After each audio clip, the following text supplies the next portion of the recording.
ప్రియమైనటువంటి తెలుగు రాష్ట్ర ప్రజలందరికీ కూడా, తెలుగు వారందరికీ కూడా, మీరు ఎక్కడైనా ఉండండి, మన తెలుగు వాళ్ళంటే మా వాళ్ళే. సో ప్రపంచవ్యాప్తంగా ఎక్కువగా ఉన్నది కూడా తెలుగు వాళ్ళే. మైగ్రేషన్ అయ్యి అక్కడక్కడ శాసించేది కూడా తెలుగు వాళ్ళే.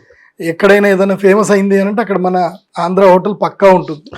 కాబట్టి మన తెలుగు వాళ్ళందరూ అద్భుతమైనటువంటి వ్యాపారాలు చేయాలి, అందరూ సంపాదించుకోవాలి. 2026 మీ అందరికి అద్భుతంగా గడవాలని ఆశిస్తూ ముందుగా మీ అందరికి కూడా ఆధునిక నూతన సంవత్సర శుభాకాంక్షలు. సో గురుగారు, అంటే పేరులోనే పరాభవం కనిపిస్తోంది ఈసారి. మరి నెగటివ్ వైబా, దీన్ని ఎట్లా చూడాలి? ఒకటి, మీరు జర్నలిస్ట్, మీకు బుర్రా శ్రీనివాస్ గారి గురించి తెలియదు. Is the wonderful journalist. ఈయనతో స్నేహం చేసిన ప్రతి ఒక్కరు కూడా, అంటే ఆయన ఎట్లా అంటే నది లాంటివాడు అనమాట. అందరికి మంచినీళ్ళు ఇస్తాడు, కానీ ఆయన పోయి సముద్రంలోనే కలుస్తాడు. ఆయన టిప్స్ ఇచ్చి ఆయన వల్ల లాభం పొంది ఛానళ్ళు పెట్టుకొని కోట్లు సంపాదించిన వాళ్ళు ఉన్నారు. ఆయన మాత్రం నిజాయితీగా అక్కడనే ఉన్నారు. సో న్యూస్ ఎందుకు నేను ఈ మాట చెప్తున్నా అంటే, పరాభవ నామ సంవత్సరానికి న్యూస్ కి చాలా దగ్గర సంబంధం. అవునా? ఎవరైతే న్యూస్ ని పర్ఫెక్ట్ గా ఫాలో అవుతారో వాళ్ళకి విజయం. ఎవరైతే న్యూస్ ని అస్సలు ఫాలో అవ్వరో వాళ్ళకి పరాభవం. ఒకటి, ఈ పరాభవ నామ సంవత్సరం ఏంటంటే దీన్ని టేక్ ఆఫ్ ఇయర్ అని కూడా అంటారు. ఓకే, ఏంటి టేక్ ఆఫ్ ఇయర్? ఓకే. ఇప్పుడు ఎవరెవరైతే గనక కరెక్ట్ గా పెట్టుబడులు పెడతారో, ఎవరెవరైతే తమ యొక్క డబ్బుని సద్వినియోగం చేసుకుంటారు, వాళ్ళందరూ కూడా చక్కగా టేక్ ఆఫ్ తీసుకున్నట్టే, అంటే హయ్యర్ లెవెల్లోకి వెళ్తున్నట్టే. అంటే ఇప్పుడు మనం వినే ఉంటాం, ఒకప్పుడు ఎంఆర్ఎఫ్ టైర్ షేర్ తీసుకున్న వాళ్ళకి, ఒకప్పుడు ఇట్లా కొన్ని కంపెనీస్ ఉన్నాయన్నమాట. ఆ కంపెనీస్లో జయప్రకాష్ అని ఒక కంపెనీ ఉంటుంది, ఆ కంపెనీలో ట్రేడ్లు తీసుకునే వాళ్ళకి వాళ్ళందరూ కూడా 20 రూపాయలకు ఒక షేర్ దొరికింది. అప్పట్లో 2 లక్షలు పెట్టి 10,000 షేర్లు కొనుక్కున్న ఉన్నారు. పెట్టి 10,000 షేర్లు కొనుక్కున్న వాళ్ళకి ఇవాళ ఎంత తెలుసా? వాళ్ళకి ఆ 20 రూపాయలు కాస్త ప్రతి ఒక్క షేర్ ప్రైజు ఇప్పటికి 2,000 దాకా పెరిగిపోయింది. సో 2,02,200 కోట్లు అయ్యాయి సింపుల్గా. నీకు అఫీషియల్గా, అన్అఫీషియల్ కూడా కాదు, అఫీషియల్. సో ఇది మార్కెట్లో ఇన్వెస్ట్మెంట్ చేసే టైం, మార్కెట్ని అబ్జర్వ్ చేయాల్సిన టైం. అందుకే న్యూస్ ఎవరైతే పర్ఫెక్ట్గా ఫాలో అవుతారో దే మేక్ మనీ. అండ్ ఒకటి కలియుగంలో, ఇది కలియుగం. నేను మోడర్న్ ఆస్ట్రాలజర్ని, నేను పర్ఫెక్ట్ చెప్తున్నా. కాలానికి అనుకూలంగా మనం వెళ్ళాలి. త్రేతాయుగం నుంచి నేర్చుకోవాలి, రాముణ్ణి చూసి నేర్చుకోవాలి, కృష్ణుడిని చూసి నేర్చుకోవాలి. కృష్ణుడు అన్యాయాన్ని ఎలా ఎదిరించిండు, దుర్మార్గుణ్ణి ఎలా చంపాడు, వాళ్ళ దారిలోకి వెళ్ళి వాళ్ళని చంపాడు. ఆయన ధర్మమే, ఏ ధర్మానికి ఆ ధర్మమే. సో దుర్మార్గుల్ని ఎలా శిక్షించాలో వాళ్ళని అదే వేలో శిక్షించాలని కృష్ణుడు చెప్పాడు. మనం అది బాగా నేర్చుకోవాలి కృష్ణుడి దగ్గర నుంచి. సో రాముణ్ణైనా కృష్ణుడినైనా కీర్తిస్తూ కూర్చుద్దామా, వాళ్ళని సాధించారు కొంచెం గుర్తిద్దాం మిత్రమా.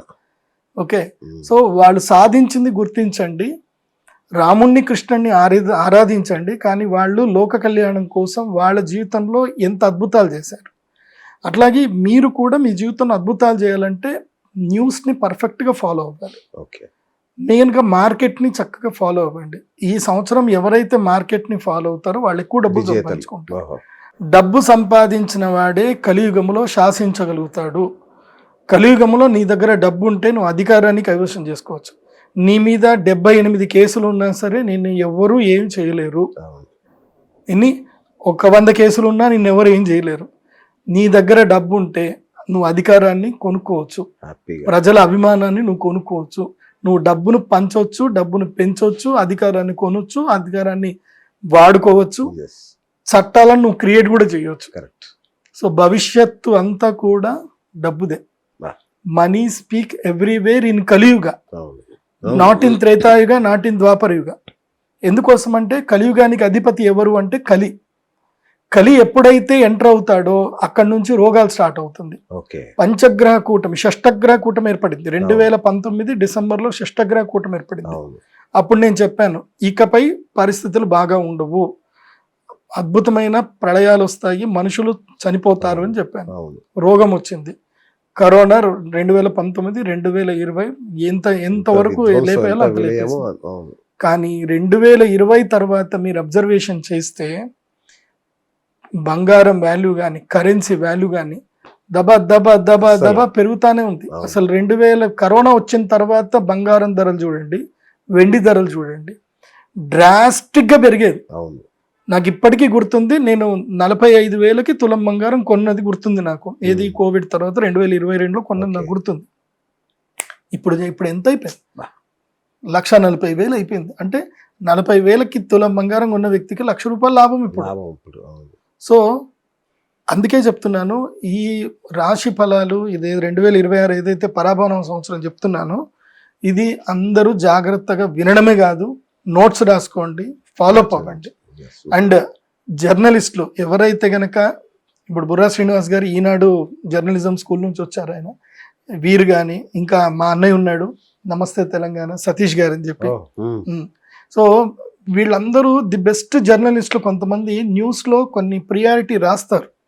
న్యూస్ పేపర్ లో ఫ్రంట్ ఎప్పుడు చదవకండి, ఫ్రంట్ బ్యాక్ ఎప్పుడు చదవకండి, లోపల చదవండి. లోపలనే ఇన్ఫర్మేషన్ ఉంటుంది, అసలైన ఇన్ఫర్మేషన్ లోపలలోనే ఉంటుంది. ఇంకోటి, అసలైన ఇన్ఫర్మేషన్ కి మెరుగులు ఉండవు, చాలా సింపుల్ గా ఉంటుంది. అది చూసి కనుక మీరు తెలుసుకోగలిగితే బాగుంటుంది. ఎందుకోసం అంటే, అది ధృవ అని ఒక మూవీ ఉంటుంది కదా, దాంట్లో చెప్తారు అందరూ న్యూస్ పేపర్లు చూస్తారు కానీ నేను ప్యాటర్న్ చూస్తాను. ఆ ప్యాటర్న్ చూసిన వాళ్ళే సంపాదిస్తారు. ఇప్పుడు ఉదాహరణకి నేను ఆస్ట్రాలజీ చూస్తాను, as well as current issues కూడా చూస్తాను.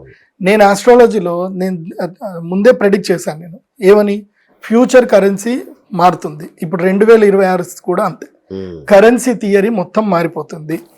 సో ఇప్పుడు ఐటీ వాళ్ళు కూడా లేనంతగా కరెన్సీ మారిపోతుంది, కరెన్సీ తీరు మారిపోతుంది. ఎందుకోసం అంటే ప్రజలకి ఇన్కమ్ ట్యాక్స్ కట్టాలని ఉండదు, మోస్ట్ ఆఫ్ ద ప్రజలకు ఉండదు. ఎందుకోసం అంటే మా గవర్నమెంట్ ఏం చేస్తుంది అని అంటారు. నేను ప్రభుత్వానికి నేను ఇంతే, నాకేం చేస్తుంది అనే ఆలోచనలో ఉంటారు. కాబట్టి ఏం జరుగుతుంది అని అంటే, పెద్ద పెద్ద ఇండస్ట్రియలిస్టులు కానీ, పెద్ద పెద్ద మనీ ఎవరైతే వేసుకునేటువంటి వాళ్ళు కానీ, అంటే నేను చెప్తున్నది 100 కోట్లకు పైగా ఉన్నవాళ్ళు.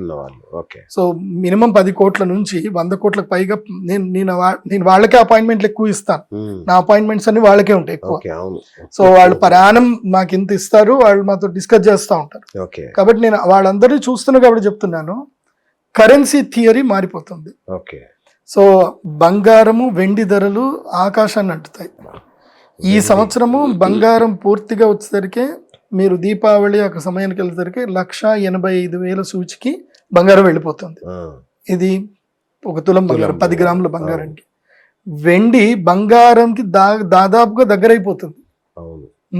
వెండి పొట్టడం అనుకున్నాం ఇన్ని రోజులు, అంటే బంగారం హైట్ ఉంటుంది, వెండి తక్కువ ఉంటుంది అనుకుంటా. కాదు, ఇప్పుడు బంగారంతో సమానంగా వెండి కూడా దగ్గరికి రీచ్ అవకాశాలు చాలా దగ్గరగా ఉంటాయి. ఓకే, సో ఫస్ట్ ఒక 10 గ్రాముల బంగారము ఈక్వల్ టు 1 kg గోల్డ్ ఉండేది కాదు. ఇప్పుడు 10 గ్రాముల బంగారం ఈక్వల్ టు 1 kg గోల్డ్ పెరిగిపోతుంది ఇప్పుడు. సో మీకు ఫ్యూచర్ లో 5 గ్రాముల బంగారము ఈక్వల్ టు 1 kg బంగారం అవుతుంది. 1 kg వెండి అవుతుంది.